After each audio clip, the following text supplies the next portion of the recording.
சங்கீதம் 48.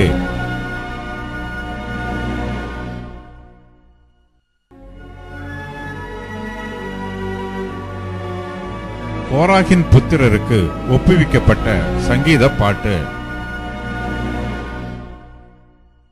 கர்த்தர் பெரியவர், அவர் நமது தேவனுடைய நகரத்திலும் தமது பரிசுத்த பர்வதத்திலும் மிகவும் துதிக்கப்படத்தக்கவர். வட திசையிலுள்ள சீயோன் பர்வதம் வடிப்பமான ஸ்தானமும் சர்வ பூமியின் மகிழ்ச்சியுமாயிருக்கிறது. அதுவே மகாராஜாவின் நகரம். அதன் அரமனைகளில் தேவன் உயர்ந்த அடைக்கலமாக அறியப்பட்டிருக்கிறார். இதோ, ராஜாக்கள் கூடிக்கொண்டு ஏகமாய் கடந்து வந்தார்கள். அவர்கள் அதை கண்டபோது பிரமித்து கலங்கி விரைந்தோடினார்கள். அங்கே நடுக்கங்கொண்டு பிரசவ வேதனைப்படுகிற ஸ்திரீயைப் போல வேதனைப்பட்டார்கள். கீழ்காற்றினால் தர்ஷீஷின் கப்பல்களை நீர் உடைக்கிறீர்.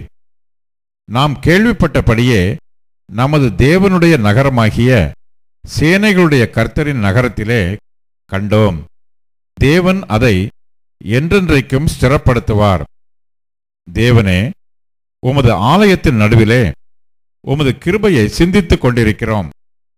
தேவனே, உமது நாமம் விளங்குகிறது போல உமது புகழ்ச்சியும் பூமியின் கடையாந்தரங்கள் பரியந்தமும் விளங்குகிறது.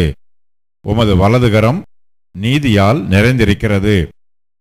உம்முடைய நியாய தீர்ப்புகளின் நிமித்தம் சீயோன் பர்வதம் மகிழ்வதாக. யூதாவின் குமாரத்திகள் களி கூறுவார்களாக. சீயோனைச் சுற்றி உலாவி அதன் கொத்தளங்களை எண்ணுங்கள். பின்வரும் சந்ததிக்கு நீங்கள் விவரிப்பதற்காக அதன் அலங்கத்தை கவனித்து அதன் அரமனைகளை உற்று பாருங்கள். இந்த தேவன் என்றென்றைக்கும் உள்ள சதா காலங்களிலும் நம்முடைய தேவன். மரண பரியந்தம் நம்மை நடத்துவார்.